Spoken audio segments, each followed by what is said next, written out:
La réalité est dure, mais si ça faisait du bien à entendre pour mieux la contrer. Trop de créateurs se laissent abattre. Pourtant, ils croient en leur contenu, ils croient en leur potentiel.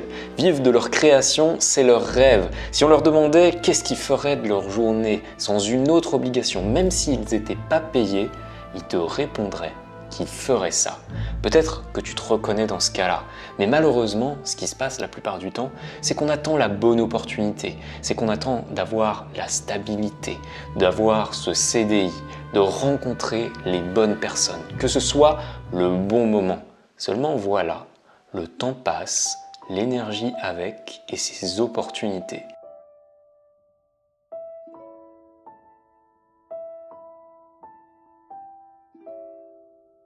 Et s'il était temps de passer à l'action et de ramener ce rêve à la réalité. L'idée qu'on va tous mourir, ça veut dire que voilà, nous sommes confrontés à quelque chose de désespérant qui est qu'au bout du compte, comme disait l'autre, c'est toujours la mort qui gagne.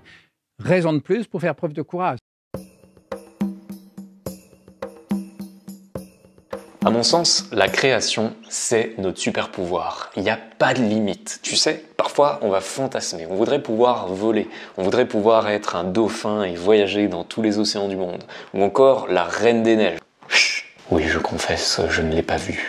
Or, notre potentiel, il est juste là. Écrire, conter des histoires, jardiner, c'est ça notre unicité, notre capacité à cultiver. Et ça commence par injecter la bonne dose de courage au quotidien. Le courage, c'est pas seulement la vertu qui permet d'affronter ou de surmonter le danger, c'est aussi la vertu qui permet d'affronter et de surmonter la paresse, la veulerie, la négligence. Courage de la vie quotidienne. Memento mori. Tu sais, il y a des souvenirs parfois qui t'impactent plus que d'autres, qui te ramènent directement sur la terre, directement dans le moment présent. On a tous ces histoires de quelqu'un qui a eu un accident et qui d'un seul coup a complètement bouleversé sa vie. Tu sais, a décidé comme ça de plaquer son boulot par exemple et de partir faire un tour du monde parce qu'il a frôlé la grosse tuile, il a frôlé perdre la vie. Et bref, il a réalisé qu'il était temps de se recentrer sur ce qui était vraiment important pour lui. Mais moi, un jour, c'est simplement une phrase qui a apporté comme ça un shift énorme. Ça faisait pas longtemps que j'avais le permis, j'emmène ma grand-mère en course, on se gare, elle descend au supermarché, j'allume la radio. Il y en a qui vont dire « oui, quel connard, il va pas l'aider et tout ». On se calme. Et à la radio, il y avait une émission où il parlait de cette locution latine « memento mori », en racontant une histoire qu'en fait, les généraux dans la Rome antique, au moment de ce qu'on appelle le triomphe, c'est-à-dire quand ils paradent dans les rues, derrière eux, il y avait un serviteur qui leur répétait à l'oreille « memento mori », c'est-à-dire « souviens-toi que tu te meurs » ou en gros « souviens-toi que tu es un homme comme les autres et tu es en train de décliner ». Et cette phrase, sur moi, elle a eu cet effet de me ramener là, dans le moment présent, en me disant que c'était ce qu'il y avait de plus précieux et que c'était de ça dont je devais faire quelque chose. Ce moment présent, et en même temps, parce que j'étais un homme comme les autres, que finalement j'avais aussi ce potentiel de faire comme ceux qui m'inspiraient le plus. Parce que malgré tout, il y a peut-être quand même quelques divergences entre nous. Nous sommes tous égaux en droit et en dignité, oui. Nous ne sommes pas tous égaux en fait et en valeur. Certains sont plus forts que d'autres, plus intelligents que d'autres, plus généreux, plus justes, plus aimants que d'autres. Et il est très précieux de garder cette idée de hiérarchie. Tout le monde ne se vaut pas. La démocratie, ça n'est pas le règne de la médiocrité. Courageux, être dans l'instant présent, ça commence par des gestes simples. Je pense qu'une entreprise, en fait, elle n'a pas d'avenir si dans le moment présent, elle ne vit pas. Et sachant qu'en fait, l'entreprise, quelque part, c'est toi. Si tu kiffes pas tes créations, si pendant les 3/4 du temps, tu prends pas de plaisir, mais au final, qu'est-ce qui se passe? C'est l'essoufflement assuré. Alors maintenant, comment c'est pour toi?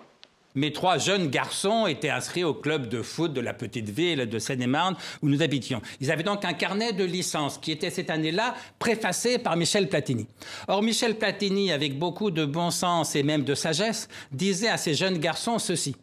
N'espère pas, ne rêve pas que tu seras footballeur professionnel. N'espère pas participer à la Coupe du Monde de football. Prends plaisir à taper dans le ballon quand tu tapes dans le ballon. Et comme le dit Guillaume d'Orange, mais attention, cette phrase peut résonner fort. Ou chez Guillaume d'Orange, il n'est pas nécessaire d'espérer pour entreprendre, ni de réussir pour persévérer. Et ce genre de citations qui viennent de personnes qui ont entraîné des grands mouvements, là on parle quand même d'un type qui a renversé le pouvoir de son pays, eh bien c'est important, ces citations, de les ramener dans notre quotidien. Ce qui justifie cette admiration, c'est que c'est peut-être la vertu la plus nécessaire, parce que toutes les autres en ont besoin. Pour faire une action juste, le plus souvent, il faut faire preuve de courage, pour faire preuve, je ne sais pas, même d'humour, de lucidité. Toutes ces vertus incontestables demandent du courage. L'amour, souvent, demande du courage. Et je te propose de là prendre un petit temps pour imaginer que tu mets maintenant du courage dans toutes les actions qui te tiennent à cœur, que tu décides de créer, que tu décides de publier, que ceci, ça devient un rituel, que tu t'y engages. Est-ce que tu imagines à un moment l'effet cumulé que ça peut avoir?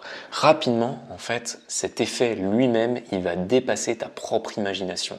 Il va t'apporter en fait des résultats que pour l'instant, tu peux même pas imaginer. Et à mon sens, c'est là que ça devient intéressant. C'est quand le courage, finalement, il finit par dépasser complètement, tu sais, ce qu'on appelle le mental. Quand il va nous amener à faire quelque chose qu'on n'anticipe même pas mentalement. Car tout se passe dans le quotidien. Créer, publier, initier des interactions et surtout, tenir sur la durée. Celui dont on a le plus besoin, c'est le courage du quotidien. Vous et moi, enfin vous, je ne sais pas, mais moi, les fois où j'ai risqué ma vie, c'est quand même tout à fait exceptionnel. Et en vérité, je n'ai pas un seul souvenir de cas où j'ai volontairement, courageusement risqué ma vie. Et une bonne manière de nourrir ce courage, c'est de prendre des engagements. Un engagement, tout d'abord, tu peux le prendre envers toi-même, mais aussi tu peux le prendre envers tes amis. Et tu as même cette chaîne à disposition. Si là, tu décides de créer, si tu décides de publier, en prenant un engagement de le faire, admettons d'une manière régulière, tu peux te dire, allez, je vais publier toutes les semaines sur ce réseau tel type de contenu. Eh bien, tu as tous les commentaires pour t'engager là, maintenant. Et en fait, faire ça, c'est important. Faire ça, ça nourrit notre courage. Pourquoi? Parce que ça revient à mettre notre parole sur la table. Et quand notre parole, elle est sur la table, la seule chose qu'on a envie de faire, c'est de la respecter. Pourquoi? Parce qu'on a envie qu'on nous fasse confiance. On a envie de prouver que lorsqu'on s'engage à faire quelque chose, eh bien, on arrive à tenir. Ça, c'est beau et ça fait du bien de s'en souvenir pour mener en fait les actions qui nous tiennent à cœur. Autrement dit, le courage relève de la volonté. Et c'est pour ça aussi que c'est une vertu qui m'est chère, parce que je crois que la volonté, alors là je retrouve un thème un peu stoïcien, mais ce qui caractérise la valeur au fond d'un être humain, c'est effectivement ses capacités de vouloir. Pour être courageux, il suffit de le vouloir. Et si tu veux aller encore plus loin, tu peux méditer sur ce passage. Selon moi, c'est une opportunité d'exploration qui est absolument énorme, un kiff ultra que je t'invite à découvrir et surtout à tester. Le samouraï, qu'est-ce qu'il désire? La victoire. Mais non. S'il désire la victoire, il a peur de perdre. Il n'y a pas d'espoir sans crainte, ni de crainte sans espoir. Celui qui espère la victoire, il a peur de perdre. Quand on a peur de perdre, au combat au sabre, on a toutes les chances d'être battu. Alors s'il se bat sans espérer la victoire, qu'est-ce qu'il désire? Il désire le coup qu'il porte à l'instant même où il le porte. Il n'est pas dans l'espoir, ni donc dans la crainte, il est dans l'action. Et c'est pourquoi celui-ci est à peu près invincible. S'il est vaincu par plus fort que lui, c'est pas grave. Parce qu'il ne désirait pas vivre toujours. Il désirait accomplir l'acte qu'il accomplit au moment où il l'accomplit. Et donc, Orient ou Occident, vous n'avez en gros qu'un seul choix.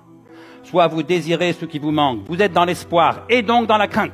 Et puis si l'espoir se réalise, vous serez déçu, parce que vous êtes tombé dans l'ennui. Et s'il ne se réalise pas, vous serez déçu aussi, parce que vous resterez dans le manque. Soit vous désirez ce qui vous manque, vous êtes chez Platon, prisonnier de la soif. Soit vous désirez ce qui est, sagesse de l'amour, et ce que vous faites, sagesse de l'action.